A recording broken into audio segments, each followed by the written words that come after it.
सम्पूर्णमा नमस्कार प्रणाम।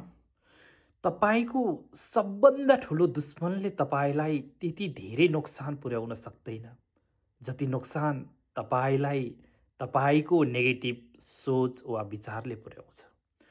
परिचय ठुला मान्छेहरूसँग हुन जरुरी होइन, समयमा साथ दिनेहरूसँग हुनुपर्दछ।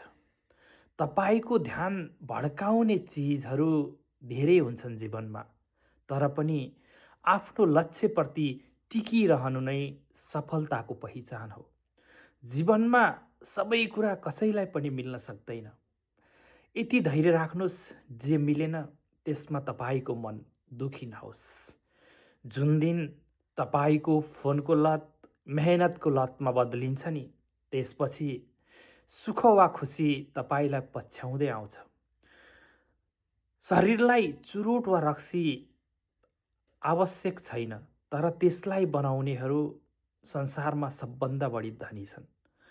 खाना शरीरलाई अति आवश्यक छ, तर त्यसलाई उब्जाउनेहरू अझै पनि गरिब छन्। जहाँ हुनुहुन्छ स्वस्थ, व्यस्त र मस्त रहनुहोला।